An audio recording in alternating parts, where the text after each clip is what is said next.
ಯಾಕಂದ್ರೆ ಚಂದಪ್ಪನ ಕಥೆ ಆಗಿರ್ಬೋದು, ಬೈರಗೊಂಡ ಕುಟುಂಬ ಆಗಿರ್ಬೋದು, ಚರ್ಚಣ್ಣ ಕುಟುಂಬ ಆಗಿರ್ಬೋದು, ಸಿದ್ದಪ್ಪ ಬೋರ್ಗಿ ಕುಟುಂಬ ಆಗಿರ್ಬೋದು, ಆ ಕುಟುಂಬಗಳನ್ನ ಗಮನಿಸ್ತಾ ಹೋದಾಗ ನಿಜವಾಗ್ಲೂ ಕೂಡ ಆ ಭಾಗದಲ್ಲಿ ಈಗಲೂ ಕೂಡ ಕಿವಿ ನಿಗರುತ್ತೆ ಸರ್ ಆ ಹೆಸರುಗಳನ್ನ ಕೇಳಿದಾಗ.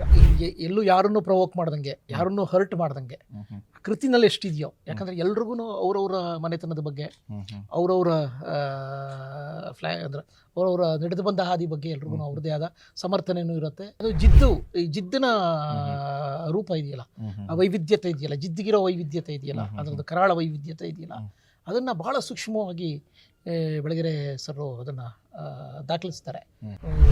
ಮೊದಲು ಎಲ್ಲಿಂದ ಶುರು ಆಗುತ್ತೆ ಅಲ್ಲಿಂದ ಶುರು ಮಾಡಿ ಮತ್ತೆ ಎರಡನೇ ಭಾಗ ಸಿದ್ದಪ್ಪ ಬೋರ್ಗಿ ಅವ್ರದ್ದು ಹತ್ಯೆ ಆಗುತ್ತೆ. ಚಂದಪ್ಪ ಹರಿಜನ್ ಅವರ ಕತೆ ಹಿಂಗೆ ಆರಂಭ ಆಗುತ್ತೆ, ಯಾವ ರೀತಿಯಾಗಿ ತೋರಿಸುವಂತ ಪ್ಲಾನ್ ಮಾಡಿದಿರಾ? ಅದು ಚಂದಪ್ಪನ ಜೊತೆಗೇನೆ ಆ ಸಂಬಂಧ ಇದೆಯಲ್ಲ, ಚಂದಪ್ಪಂದು. ಈಗ ಸಿನಿಮಾ ಸ್ಟಾರ್ಟ್ ಮಾಡೋದಾದ್ರೆ ನೀವು ಇಂಡಿಯಿಂದಾನು ಸ್ಟಾರ್ಟ್ ಮಾಡ್ತಿರೋ ಅಥವಾ ದೇವಣಗಾಂವ್ ಸೊನ್ನಿಂದ? ದೇವಣಗಾಂವ್ ಮತ್ತು ಸೊನ್ನ ನಡುವಿನ ಬ್ರಿಡ್ಜ್ ಇದೆಯಲ್ಲ ಸರ್, ದೇವಣಗಾಂವ್ ಅದೇ ಕೇಂದ್ರ ಬಿಂದು ಚಿತ್ರ. ಅದೇ ಆ ಬ್ರಿಡ್ಜ್ ಇದೆಯಲ್ಲ, ಅದೇ ಒಂದು ಪಾತ್ರ, ಅದೇ ಮುಖ್ಯ ಪಾತ್ರ. ಇಲ್ಲ, ಕತೆ ಆರಂಭ ಆಗೋದೇ ಅಲ್ಲಿಂದಾನೆ. ಒಡೆಯೋರ್ಗೆ ರೋಚಕ ಅನ್ನಿಸ್ಬೇಕು, ಒಡ್ಸ್ಕೊಂಡವ್ರಿಗೆ ಆ ಥರದ್ದು ಆಗಬಾರ್ದು ಸರ್. ಆ ಘಟನಾವಳಿಗಳಷ್ಟೇ ಸಹಜವಾಗಿ, ಅದು ಯಾವುದು ಪ್ರವೋಕ್ ಆಗದಂಗೆ. ಈಗ ನಿಮ್ಮ ಸಿನಿಮಾದಿಂದ ಬದಲಾವಣೆ ಆಗಬಹುದು ಅಂದ್ಕೋತೀರಾ? ಹಂಗೆ ಸಿನಿಮಾಯಿಂದ ಬದಲಾವಣೆ ಆಯಿತು ಅನ್ನೋದಕ್ಕಿಂತ ಹೆಚ್ಚಾಗಿ ಈಗ ಅದೇ ನಾನು ಅದು ಹೇಳಿದೆ. ನಾನು ಈ ಸಿನಿಮಾ ನನಗೆ ಸಿಕ್ಕಿದ್ದೇ ಅಮೂರ ಒಂದು ಕೃಪೆಯಿಂದಾಗಿ, ಅದೃಷ್ಟ. ಅದು ಅವ್ರು ಏನು ಮಾಡಿದ್ರು, ಆ ಸಿನಿಮಾ ಮಾಡಿದ್ರು, ಅದು ಎಲ್ಲೂ ಕೃತಿಗೂ ಅವ್ರಿಗೂ ಸಂಬಂಧ ಇರಲಿಲ್ಲ. ದಶಕದ ಹಿಂದಿನ ಕಥೆ ಸರ್. ಸೊ ಯಾವ ರೀತಿಯಾಗಿ ಪ್ಲಾನ್ ಜೊತೆಗೆ ಚಂದಪ್ಪನನ್ನ ಯಾವ ರೀತಿಯಾಗಿ ತೋರಿಸ್ಬೇಕು, ಸಿದ್ದಪ್ಪ ಬೋರ್ಗಿಯನ್ನ ಯಾವ ರೀತಿಯಾಗಿ ತೋರಿಸ್ಬೇಕು, ಸೊ ಬೇರೆ ಬೇರೆ ಕಲಾವಿದರನ್ನ ಯಾವ ರೀತಿಯಾಗಿ ತೋರಿಸ್ಬೇಕು, ಯಾವ ರೀತಿಯಾಗಿ ರೆಡಿ ಆಗ್ತಾ ಇದ್ದಾರೆ ಕಲಾವಿದರು ಅಂತ. ಹಾಯ್, ಹಲೋ, ನಮಸ್ಕಾರ. ಪಬ್ಲಿಕ್ ಪಂಚ್ ವಿಶೇಷ ಕಾರ್ಯಕ್ರಮಕ್ಕೆ ಸ್ವಾಗತ. ನಾನು ಸಿರಾಜ್ ವಾಲಿಕಾರ್. ಭೀಮಾ ತೀರದ ಹಂತಕರು. ಎಸ್, ಈ ಟೈಟಲ್ ಕೇಳಿದಾಗ ಅದೆಷ್ಟು ಜನರಿಗೆ ಮೈಯಲ್ಲಿ ರೋಮಾಂಚನ ರೀ. ಯಾಕೆ ಅಂತಂದರೆ ಭೀಮಾ ತೀರದ ಹಂತಕರು ಅನ್ನುವಂಥ ಒಂದು ಈ ಟೈಟಲ್ ಹಿಂದೆ ಇರುವಂಥ ಮಾಂತ್ರಿಕ ಬೇರೆ ಯಾರೂ ಅಲ್ಲ, ರವಿ ಬೆಳಗೆರೆ ಅವರು. ಭಾಳ ಅದ್ಭುತವಾಗಿ ಈ ಸಿನಿಮಾವನ್ನು ಭಾಳ ಅದ್ಭುತವಾಗಿ ತೋರಿಸುವಂಥ ಕೆಲಸ ಮಾಡಿದ್ದಾರೆ. ಪುಸ್ತಕವೂ ಕೂಡ ಭಾಳಷ್ಟು ಜನ ಓದಿರ್ತೀರ, ಭಾಳ ಅದ್ಭುತವಾಗಿಯೂ ಕೂಡ ಬಂದಿದೆ. ಸೊ ಅದೇ ಆಧಾರದ ಮೇಲೆ ಇದೀಗ ಅವರ ಪುತ್ರಿ ಆಗಿರುವಂಥ ಭಾವನಾ ಬೆಳಗೆರೆ ಅವರು ಕೂಡ ಒಂದು ಈ ಸಿನಿಮಾದಲ್ಲಿ ಒಂದು ಕಡೆ ಗಮನಿಸ್ತಾ ಹೋದರೆ ತಂದೆ ಪಾತ್ರವನ್ನು ನಿಭಾಯಿಸುವಂಥ ಕೆಲಸವನ್ನು ಮಾಡ್ತಾ ಇದ್ದಾರೆ. ಇದೀಗ ನಮ್ಮ ಜೊತೆ ಡೈರೆಕ್ಟರ್ ಆಗಿರುವಂಥ ಬಾಬು ಅವರು ಇದ್ದಾರೆ. ಸರ್ ನಮಸ್ತೆ.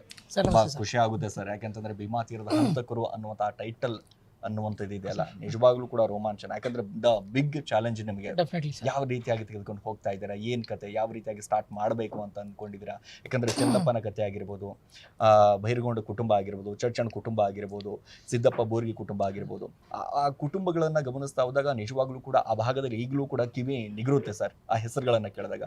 ಸೊ ಆ ರೀತಿ ಸಿನಿಮಾ ಒಂದು ಬರ್ತಾ ಇದೆ, ಅವರ ಪಾತ್ರಗಳನ್ನ ನಿಭಾಯಿಸ್ತಾ ಇದ್ದಾರೆ ಅಂತಂದಾಗ ಬಹಳಷ್ಟು ಬಿಗ್ ಚಾಲೆಂಜ್ ನಿಮಗಂತರೂ ಕೂಡ. ಯಾವ ರೀತಿಯಾಗಿ ತೆಗೆದುಕೊಂಡು ಹೋಗ್ತಾ ಇದ್ದೀರಾ, ಏನ್ ಕತೆ? ನಾನು ಅದೇ ಎಲ್ಲೂ ಯಾರನ್ನು ಪ್ರವೋಕ್ ಮಾಡ್ದಂಗೆ, ಯಾರನ್ನು ಹರ್ಟ್ ಮಾಡ್ದಂಗೆ ಕೃತಿನಲ್ಲಿ ಎಷ್ಟಿದೆಯೋ, ಯಾಕಂದ್ರೆ ಎಲ್ರಿಗೂ ಅವ್ರವ್ರ ಮನೆತನದ ಬಗ್ಗೆ, ಅವ್ರವ್ರ ಅಂದ್ರೆ ಅವರವರ ನಡೆದು ಬಂದ ಹಾದಿ ಬಗ್ಗೆ ಎಲ್ರಿಗೂ ಅವ್ರದ್ದೇ ಆದ ಸಮರ್ಥನೆಯೂ ಇರುತ್ತೆ, ಮತ್ತೆ ಅವ್ರ ಅಭಿಮಾನನೂ ಇರುತ್ತೆ. ಅದು ತಪ್ಪು ಅಂತ ನಾವು ಹೇಳಂಗಿಲ್ಲ, ಅಥವಾ ಅದನ್ನ ಸರಿ ತಪ್ಪು ಅಂತ ನಿರ್ಧರಿಸೋಕೆ ನಾವು ಯಾರು ಅಲ್ಲ ಸರ್. ಇಡೀ ಕೃತಿನಲ್ಲಿ ಅವ್ರು ಏನನ್ನ ದಾಖಲಿಸಿದ್ದಾರೆ ಅದನ್ನ ಭಾಳ ನಿಷ್ಠವಾಗಿ, ಯಾರಿಗೂ ಹರ್ಟ್ ಆಗದಂಗೆ, ಒಂಥರದ್ದು ಏನನ್ನು ದಾಟಿಸ್ಬೇಕು ಅದನ್ನಟ್ಟೆ ದಾಟಿಸಿ ಯಾರನ್ನೂ ಹರ್ಟ್ ಮಾಡ್ದಂಗೆ ಮಾಡೋ ಉದ್ದೇಶ ಸಿನಿಮಾ ತಂಡದ್ದು. ಓಕೆ, ರವಿ ಬೆಳಗೆರೆ ಸರ್ ಅಂತಂದಾಗ ಭೀಮಾ ತೀರದು ಅಲ್ಲಿ ಉಳ್ಕೊಂಡು ಅಲ್ಲಿ ಕತೆಗಳನ್ನ ಹೆಕ್ಕಿ ಯಾರು ಯಾವ ರೀತಿಯಾಗಿದ್ರು, ಯಾವ ಕತೆ ಹೆಂಗ ಆರಂಭ ಆಯಿತು, ಇದರಿಂದ ಆರಂಭ ಆಯಿತು ಅನ್ನೋದನ್ನ ಬಹಳ ಸೂಕ್ಷ್ಮವಾಗಿ ಬರೆದಿದ್ದಾರೆ. ಸೊ ಆ ಕತೆಗಳನ್ನ ತೆಗೆದುಕೊಂಡು ನೀವು ಬರ್ತಾ ಇದ್ದೀರಾ? ಹಾಂ ಸರ್, ಅದು ಈ ಜಿದ್ದಿನ ರೂಪ ಇದೆಯಲ್ಲ, ಆ ವೈವಿಧ್ಯತೆ ಇದೆಯಲ್ಲ, ಜಿದ್ದಿಗಿರೋ ವೈವಿಧ್ಯತೆ ಇದೆಯಲ್ಲ, ಅದರದ್ದು ಕರಾಳ ವೈವಿಧ್ಯತೆ ಇದೆಯಲ್ಲ, ಅದನ್ನು ಬಹಳ ಸೂಕ್ಷ್ಮವಾಗಿ ಬೆಳಗೆರೆ ಸರ್ ಅದನ್ನು ದಾಖಲಿಸ್ತಾರೆ. ನಾನು ಅಷ್ಟೇ ಅಚ್ಚುಕಟ್ಟಾಗಿ ಅದನ್ನೇ ಎಲ್ಲವನ್ನೂ ಅದನ್ನು ಜತನದಿಂದ ಕಾಯ್ಕೋಬೇಕು ಅನ್ನೋದು ಆಶಯ ಸರ್. ಓಕೆ ಸರ್, ಯಾರಿಂದ ಆರಂಭ ಮಾಡ್ತೀರಾ ಕತೆ? ಆರಂಭ ಮಾಡೋದಾದ್ರೆ ಯಥಾವತ್ತು ಎರಡು ಭಾಗ ಬರುತ್ತೆ, ಯಥಾವತ್ತು ಹಂಗೆ ಹೋಗುತ್ತೆ.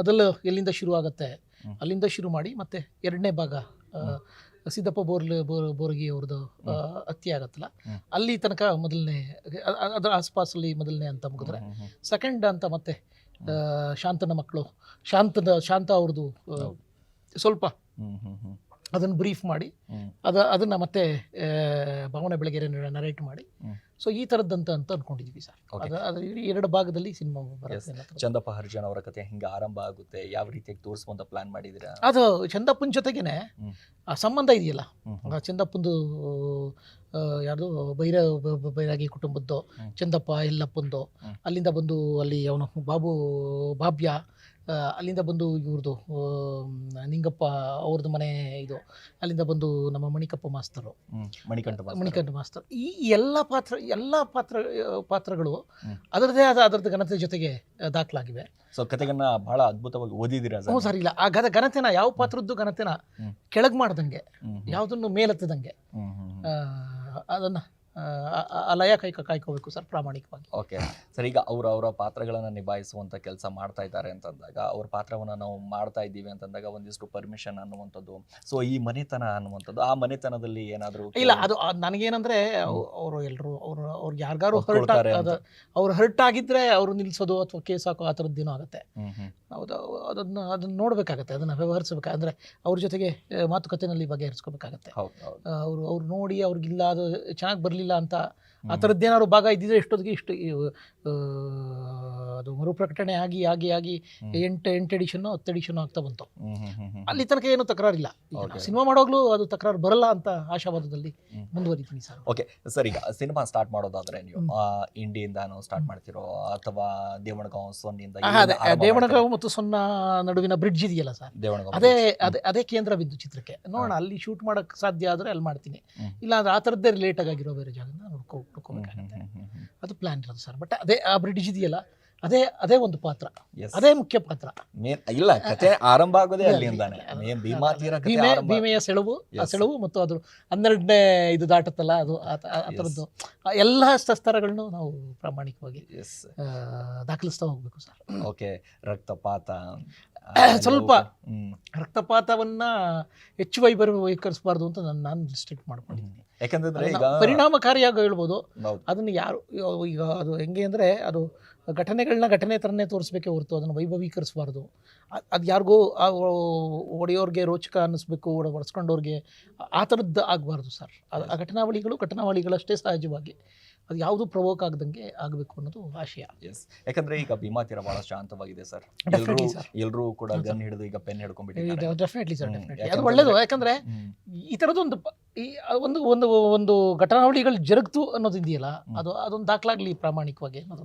ಅಂದ್ರೆ ಈಗ ನಿಮ್ಮ ಸಿನಿಮಾದಿಂದ ಬದಲಾವಣೆ ಆಗಬಹುದು ಅಂದ್ಕೋತೀರಾ? ಹಂಗೆ ಸಿನಿಮಾಯಿಂದ ಬದಲಾವಣೆ ಆಯಿತು ಅನ್ನೋದಕ್ಕಿಂತ ಹೆಚ್ಚಾಗಿ ಸಿನಿಮಾಯಿಂದ ಬದಲಾವಣೆ ಏನಂದ್ರೆ, ನಾವು ಆ ಜಾಗದಲ್ಲಿ ಹೆಚ್ಚು ಜತನದಿಂದ, ಅಂದರೆ ಅದನ್ನು ಯಾರಿಗೂ ಹರ್ಟ್ ಮಾಡ್ದಂಗೆ ಅಥವಾ ಯಾವುದನ್ನು ಪ್ರವೋಕ್ ಆಗದಂಗೆ ಅದನ್ನು ಒಂದು ಹಂಗೆ ಅದು ಯಥಾವತ್ತಂಗೆ ಇಳಿಸಿ ಹಂಗೆ ತೋರಿಸಿ ಮುಂದೆ ಹೋಗೋದು ಒಂದು. ಸರ್, ಈಗ ಲೊಕೇಶನ್ ಎಲ್ಲ ನೋಡ್ಕೊಂಡಿದ್ದೀರಾ? ಹೆಚ್ಚು ಕಡಿಮೆ ನಾನು ಅಲ್ಲಿ ಆ ಭಾಗದಲ್ಲೇ ಮರಾಠಿ ಸಿನಿಮಾ ಮಾಡಿದೆ. ಸೊಲ್ಲಾಪುರ ಮತ್ತು ಗುಲ್ಬರ್ಗ ಭಾಗದಲ್ಲೇ ಹೆಚ್ಚು ಮಾಡಿದೆ. ಕಾಳಗಿ, ಆಳಂದ ಇಲ್ಲೆಲ್ಲ ಜಾಸ್ತಿ ಇದ್ದೆ, ಮತ್ತು ಸೊಲ್ಲಾಪುರದಲ್ಲಿ ಸ್ವಲ್ಪ ಹೆಚ್ಚು ಒಡನಾಡಿದೆ.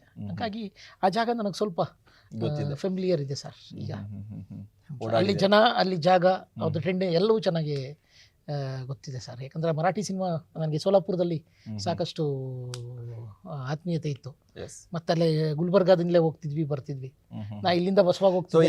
ಈಗ ಭೀಮಾ ತೀರ ಅನ್ನುವಂಥದ್ದು, ಈ ಹಂತಕರು ಸಿನಿಮಾ ಅನ್ನುವಂಥದ್ದು ಸರ್, ಈಗ ಈ ಹಿಂದೆ ಕೂಡ ಭೀಮಾ ತೀರದಲ್ಲಿ ಅನ್ನುವಂಥ ಒಂದು ಸಿನಿಮಾ ಬಂದೋಯ್ತು. ದುನಿಯಾ ವಿಜಯ್ ಅವರ ಸಿನಿಮಾ ಗಮನಿಸಿರ್ತೀರಾ ನೀವು ಕೂಡ? ಅದೇ ಅದು ಹೇಳಿದೆ ನಾನು ಈ ಸಿನಿಮಾ ನನಗೆ ಸಿಕ್ಕಿದ್ದೇ ಅಪೂರ ಒಂದು ಕೃಪೆಯಿಂದಾಗಿ, ಅದೃಷ್ಟ. ಅದು ಅವ್ರು ಏನು ಮಾಡಿದ್ರು, ಆ ಸಿನಿಮಾ ಮಾಡಿದ್ರು, ಅದು ಎಲ್ಲೂ ಕೃತಿಗೂ ಅವ್ರಿಗೂ ಸಂಬಂಧ ಇರಲಿಲ್ಲ. ಅಂದರೆ ಅದೇ ಘಟನಾವಳಿಗಳು ಇಟ್ಕೊಂಡು ಅದೇ ಭಾಗದ ನಿರ್ಮಾಪಕರಾಗಿದ್ದರಿಂದ ಅಣಜಿ ಸರ್ ಮತ್ತು ಓಂ ಪ್ರಕಾಶ್ ಸರ್, ನಮ್ಮೆಲ್ಲರ ಗುರು ಸಮಾನರವರು, ಅವರು ಸಿನಿಮಾ ಮಾಡಿದ್ದದು. ಅವ್ರು ಮಾಡಿದಾಗ ಅದೆಲ್ಲೋ ಒಂದು ಕಡೆ ಅದರದ್ದು ಆತ್ಮ ಬಿಟ್ಟಿದ್ರು ಅಂತ. ಅಂದರೆ ಅದರದ್ದು ಕಂಟೆಂಟು, ಅಂದರೆ ಈ ರವಿ ಸರ್ ಮಾಡಿದ್ದ ಕಂಟೆಂಟಿಂದ ಸ್ವಲ್ಪ ಅವರು ಅವ್ರದ್ದೇ ಶೈಲಿನಲ್ಲಿ ಮಾಡಿದ್ರಿಂದ ಅದು ನನಗೆ ಅದು ನನಗೆ ಅದು ಅಂದರೆ ಇನ್ನು ಯಾರೂ ಅದನ್ನು ಗಮನಿಸೋಕ್ಕೆ ಸಾಧ್ಯ ಆಗಲಿಲ್ಲ, ಅವ್ರು ಮಾಡಿದ್ರು ಅನ್ನೋ ಕಾರಣಕ್ಕೆ. ಅದೆಲ್ಲೋ ಆ ಜಾಗದಲ್ಲಂತೂ ಅದನ್ನು ಇನ್ನೂ ಸ್ವಲ್ಪ ಆ ಸೆಳವನ್ನ ನಾನು ಸಂಪೂರ್ಣವಾಗಿ ನನ್ನ ಎಷ್ಟು ಮುಗಿಬೇಕು ಅನ್ನೋದೊಂದು ಆಸೆ ನನಗಿದ್ದರಿಂದ. ಅಂದರೆ ನಿಮಗೊಂದು ಫೀಡ್ಬ್ಯಾಕ್ ಸಿಕ್ಬಿಟ್ಟಿದೆ ಆ ಸಿನಿಮಾ ನೋಡಿದಾಗ? ಒಂದು ಇಲ್ಲ, ನಾನು ನೋಡಿ ಮರ್ತಿದ್ದೆ, ಬಟ್ ನನಗೆ ನನ್ನ ನನ್ನ ಜೊತೆಗೆ ಚಿತ್ರಕಥೆ ಬರೀತಿದ್ದಾರೆ ಮಧುಸೂದನ್ ದಾಸಿಗಿರಿ ಅಂತ ನನ್ನ ಜೊತೆಗೆ ಅಸೋಸಿಯೇಟ್ ಆಗಿದ್ರು. ಅವ್ರು ಯಾವಾಗಲೂ ಪೀಡಿಸೋ ನನಗೆ ಈ ಸಿನಿಮಾ ಮಾಡು, ಈ ಸಿನಿಮಾ ಮಾಡು, ಈ ಸಿನಿಮಾ ಮಾಡು. ಅವ್ನು ಪ್ರತಿ ಸರಿ ಪೀಡಿಸಿದಾಗ್ಲೂ ಒಂದು ಇನ್ಸಿಡೆಂಟ್ ಹೇಳ್ಬಿಟ್ಟು ಇಡೋನು ಫೋನ್ ಇಡೋದು. ಅದು ನನ್ನ ತಲೆನಲ್ಲಿ ತುಂಬಿಟ್ಟಿತ್ತು. ಭಾಳ ಹತ್ತಿರದಿಂದ ನೋಡಿದ್ದೀರಾ ಸರ್ ಸ್ಟೋರಿನ? ಹೌದು, ಹತ್ತಿರದಿಂದ ಅಂದರೆ ಅದರದ್ದು ಸೆಳೆತಾನೆ ಹಂಗಿದೆ. ಅದ್ರದ್ದು ಸೆಳೆತ ನನಗೂ ನನ್ನನ್ನು ಬಿಟ್ಟು ಅಂದರೆ ನಾನು ಅದಕ್ಕೆ ಇದಾಗಿದ್ದೀನಿ. ಆ ಸೆಳೆತದ ಜೊತೆಗೆ ನಾನು ಕೊಚ್ಚೋಗಿದ್ದೀನಿ ಅಂತ. ಯಾಕೆಂತಂದ್ರೆ ಆ ದಶಕದ ಹಿಂದಿನ ಕಥೆ ಸರ್. ಸೊ ಯಾವ ರೀತಿಯಾಗಿ ಪ್ಲಾನ್ ಜೊತೆಗೆ ಚಂದಪ್ಪನನ್ನ ಯಾವ ರೀತಿಯಾಗಿ ತೋರಿಸ್ಬೇಕು, ಸಿದ್ದಪ್ಪ ಬೋರಿಗೆನ ಯಾವ ರೀತಿಯಾಗಿ ತೋರಿಸ್ಬೇಕು, ಸೊ ಬೇರೆ ಬೇರೆ ಕಲಾವಿದರನ್ನ ಯಾವ ರೀತಿಯಾಗಿ ತೋರಿಸ್ಬೇಕು, ಯಾವ ರೀತಿಯಾಗಿ ರೆಡಿ ಆಗ್ತಾ ಇದ್ದಾರೆ ಕಲಾವಿದರು ಅಂತ ಎಲ್ಲೂ ರೆಡಿ ಆಗ್ತಿದ್ದಾರೆ ಸರ್. ಅಂದರೆ ಎಲ್ಲೂ ರಂಗಭೂಮಿಯಿಂದ ಬಂದದ್ದು, ಹೆಚ್ಚಿನ ಜನ ರಂಗಭೂಮಿಯಿಂದ ಬಂದಿದ್ದು. ಮತ್ತೆ ಆ ಭಾಗದವರೇ ಅಂದರೆ ಆ ಭಾಗದ ಇದು ಗೊತ್ತು, ಒಡನಾಟ ಇರೋರೇ ಆಗಿರೋದ್ರಿಂದ. ಅದು ಅಂದ್ರೆ ಲೋಕಲ್ ಕಲಾವಿದರು ಯಾರಾದರೂ ತೊಂದಿದ್ರೆ ಅಲ್ಲಿ ತಗೊಳ್ತೀವಿ ಸರ್. ಇನ್ನೂ ಹೋಗಿಲ್ಲ ನಾನು. ಅಲ್ಲೋದ್ರೆ ಅತಿ ಹೆಚ್ಚು ಲೋಕಲ್ ಕಲಾವಿದರನ್ನು ಬಳಸಿ. ಯಾಕಂದ್ರೆ ನನಗೆ ಸ್ಲ್ಯಾಂಗ್ ಇದೆಯಲ್ಲ, ಭಾಷೆ ಬರಬೇಕು. ಆ ಅಪ್ಲಿ ಅನ್ನೋದಿದೆ ಗೊತ್ತಾ ನಿಮಗೆ? ಜವಾರಿ ಭಾಷೆ ಎಲ್ಲರೂ ಮಾತಾಡ್ತಾರೆ, ಬಟ್ ಅಲ್ಲಿ ಹೋಗ್ಬೇಕಾಗಿದ್ದ ಅದೇನೋ ಆ ಅಪ್ಲಿನಲ್ಲಿ ಏನೋ ಅಪ್ಲಿ ಅನ್ನೋದೊಂದು ಆ ಥರದ್ದು ಪರ್ಟಿಕ್ಯುಲರ್ ಆಗಿ ಕೆಲವು ಪದಗಳನ್ನ ಬಳಸ್ತಾರೆ. ಅದು ಆ ಪರ್ಟಿಕ್ಯುಲರ್ ಆಗಿ ಬೇಕು ಅನ್ನೋ ಕಾರಣಕ್ಕೋಸ್ಕರ ಅದನ್ನ ಉತ್ತರ ಕರ್ನಾಟಕ ಭಾಷೆ ಬಹಳ ಅದ್ಭುತವಾಗಿ ಜವಾರಿ ಅದು ಫೀಲ್ ಆಗಬೇಕು. ಅದು ಗಮಲು ಘಾಟು ಎಲ್ಲ ಫೀಲ್ ಆಗಬೇಕು. ಅಂದ್ರೆ ಸಿನಿಮಾ ನೋಡ್ತಾ ಇದೀವಿ ಅಂತಂದ್ರೆ ಏನ್ ಮಾತಾಡ್ತಾರೆ ಅದನ್ನ ಆ ಜಾಗದಲ್ಲಿ ಅದೇ ಜಾಗ ಅಂತ ಅನ್ನಿಸ್ಬೇಕು. ಸೊ ಒಳ್ಳೇದಾಗ್ಲಿ ಸರ್, ತುಂಬಾ ಖುಷಿ ಆಗ್ಲಿ. ಯಾಕಂತಂದ್ರೆ ಒಳ್ಳೆ ಕಥೆಯನ್ನ ತಗೊಂಡ್ಬರ್ತಾ ಇದ್ದೀರಾ. ಸೊ ಅದ್ರ ಜೊತೆಗೆ ಜವಾಬ್ದಾರಿ ಕೂಡ ಡೆಫಿನೆಟ್ ಆಗಿ ಸಾಮಾಜಿಕ ಜವಾಬ್ದಾರಿ ಇದೆ. ಸಾಮಾಜಿಕ ಜವಾಬ್ದಾರಿ ಹೊಣೆ ಎಲ್ಲವಕ್ಕೂ ನಾನು ಅದನ್ನ ಚ್ಯುತಿ ಬರ್ದಾಗೆ ಅದನ್ನ ನಿಭಾಯಿಸ್ತೀನಿ ಅನ್ನೋದು ಆತ್ಮವಿಶ್ವಾಸದ ಜೊತೆಗೆ ಸರ್. Thank you. ಎಸ್, ನೋಡಿದ್ರಲ್ಲ ಬಾಬು ಸರ್ ಭಾಳ ಅದ್ಭುತವಾಗಿ ಮಾತಾಡಿದ್ರು. ಯಾಕಂದರೆ ಭಾಳ ದೊಡ್ಡ ಚಾಲೆಂಜ್. ಯಾಕಂದರೆ ಭೀಮಾತೀರ ಹಂತಕರು ಅನ್ನುವಂಥದ್ದು ಒಂದು ಟೈಟಲನ್ನು ತೆಗೆದುಕೊಂಡು ಬರಬೇಕು ಅಂತಂದರೆ ಸರಿಸುಮಾರು ಅದರ ಮೇಲೆ ಜವಾಬ್ದಾರಿ, ಅದರ ಜೊತೆಗೆ ಆ ಕತೆ ಯಾವ ರೀತಿಯಾಗಿ ತೆಗೆದುಕೊಂಡು ಹೋಗ್ತಾರೆ, ಏನು ಕತೆ, ಯಾಕೆಂತಂದರೆ ಆ ಭಾಗದ ಜನರು ಯಾವ ರೀತಿಯಾಗಿ ಈ ಸಿನಿಮಾವನ್ನು ಸ್ವೀಕಾರ ಮಾಡ್ತಾರೆ ಅನ್ನೋದ್ರ ಬಗ್ಗೆಯೂ ಕೂಡ ಕಾದು ನೋಡಬೇಕಾಗಿದೆ. ನಮಸ್ಕಾರ.